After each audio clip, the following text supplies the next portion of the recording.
पुराने समय की बात है। एक बार एक गांव में त्योहार के समय पर ढोल नगाड़े बज रहे थे, लोग जश्न मना रहे थे, खुशियां मना रहे थे। तभी एक वृद्ध ने दो लाइनें कही कि डबक डबक ढोल बाजे, दे दे ठोर नगाड़ों की, आशा दुर्गा दास न होता तो सुन्नत होती सारों की। तभी पास में बैठे एक नौजवान ने कहा कि इसका मतलब क्या है जो आपने दो लाइनें कही हैं। तब वृद्ध ने बताया कि ये जो जश्न, ये खुशियां तुम मना रहे हो, ये ढोल नगाड़े जो तुम बजा रहे हो इस त्योहार पर, ये सब उस वीर दुर्गादास राठौड़ की देन है। वरना अगर वो ना होता तो इस गांव में और यहाँ आसपास सभी तरफ सुन्नत होती, मतलब सभी लोग इस्लाम अपना चुके होते।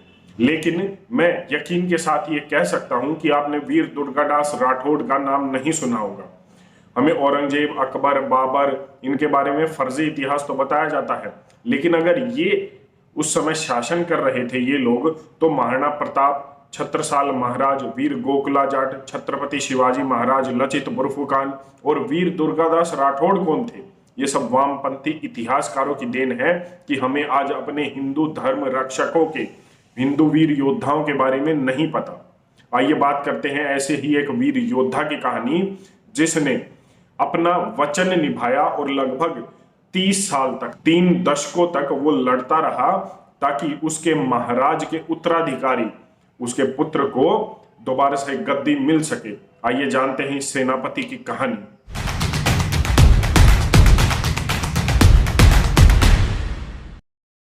मुगलों के इतिहास में आपने अक्सर सुना होगा कि बाप को बेटे ने मार दिया और गद्दी हथिया ली। यही उन सब में चलता रहा है, यही उनका चरित्र है, यही उनका चित्र है, यही उनकी संस्कृति है। लेकिन वीर दुर्गादास राठौड़ की कहानी ये बताती है कि हमारा सनातन धर्म कितना बड़ा है, उसकी संस्कृति कितनी बड़ी है, हमारे पूर्वजों का चरित्र कितना बड़ा है। 13 अगस्त 1638 को मारवाड़ के शासक महाराजा जसवंत सिंह के मंत्री आस्करण जी के घर पुत्र प्राप्ति हुई और उनका नाम रखा गया वीर दुर्गादास राठौड़। 25 साल की उम्र में ही इनके ओजस्वी, इनके तेज को देखकर, इनकी बहादुरी को देखकर महाराजा जसवंत सिंह ने इनको अपनी सेना में भर्ती कर लिया और थोड़े ही समय में इनको सेनापति नियुक्त कर दिया।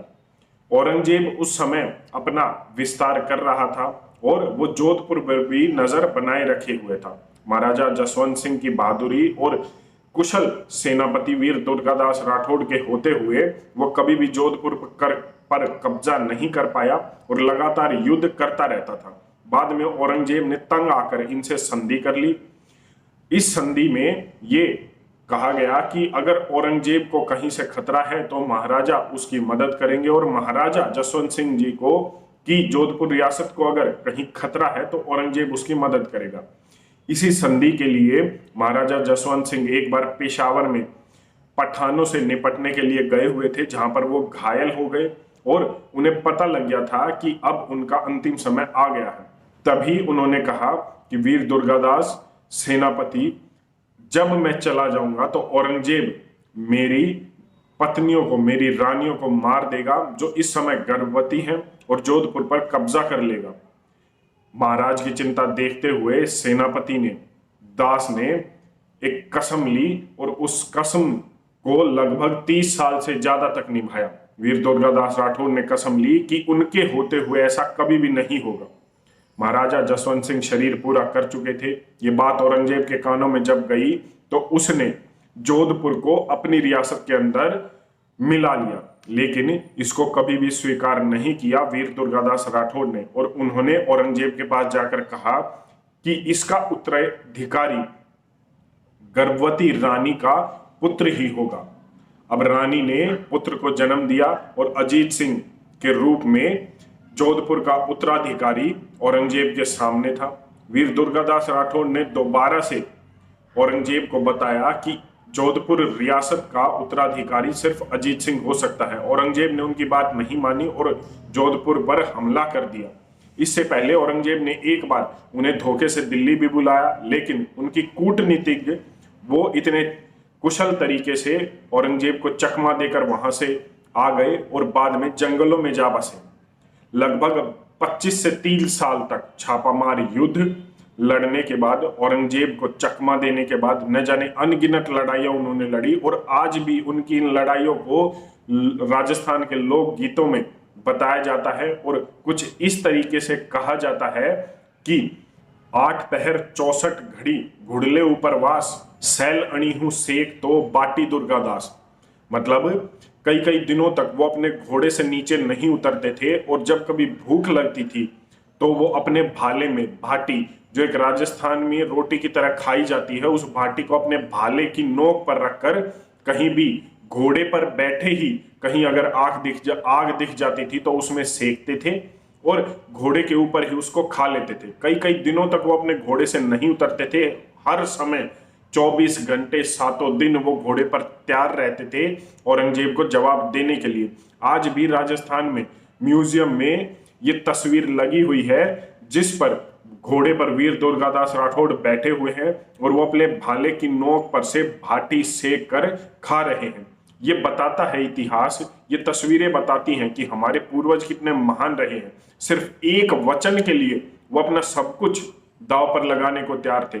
औरंगजेब ने उन्हें जोधपुर की गद्दी तक का लालच दे दिया था, लेकिन तब भी वीर दुर्गादास राठौर ने सिर्फ ये कहा था कि इनका उत्तराधिकारी, इस जोधपुर की गद्दी का उत्तराधिकारी वो बच्चा है, वो अजीत सिंह है जो महाराजा जसवंत सिंह जी का पुत्र है। अगर वो चाहते तो 1 मिनट में जोधपुर की गद्दी हथिया सकते थे और उनके खिलाफ आवाज उठाने वाला भी कोई नहीं था। लेकिन ये हमारा चरित्र है, ये हमारी संस्कृति है कि ऐसा उन्होंने नहीं किया। इसके बाद लगातार 3 दशकों तक औरंगजेब के साथ टक्कर देने के बाद जब अजीत सिंह को शस्त्र और शास्त्रों में उन्होंने निपुण कर दिया, तब उन्होंने दोबारा से जोधपुर की गद्दी पर हमला करके उस पर अजीत सिंह को बिठा दिया।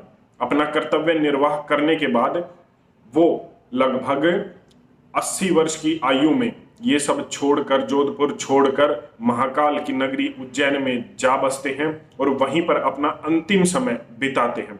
महाकाल की पूजा अर्चना करते हुए शिप्रा के तट पर 22 नवंबर 1718 को अपना शरीर त्याग जाते हैं। आज भी जहां पर उन्होंने अपना शरीर त्यागा था, उज्जैन में चक्र तीर्थ में उनकी चंदवा बनी हुई है। ये सब कहानियां हैं जो वामपंथी इतिहासकारों ने हमसे छुपाई है, ताकि हम अपने हिंदू धर्म रक्षकों, अपने पूर्वजों के बारे में न जानें। और अगर इनको जान लिया तो पता लग जाएगा कि औरंगजेब, अकबर, बाबर कितने महान थे। ये कहानियां सिर्फ लोकगीतों में न रहकर मेरी आवाज हर घर तक पहुंचाने का कर्तव्य आपका है। धन्यवाद। जय हिंद।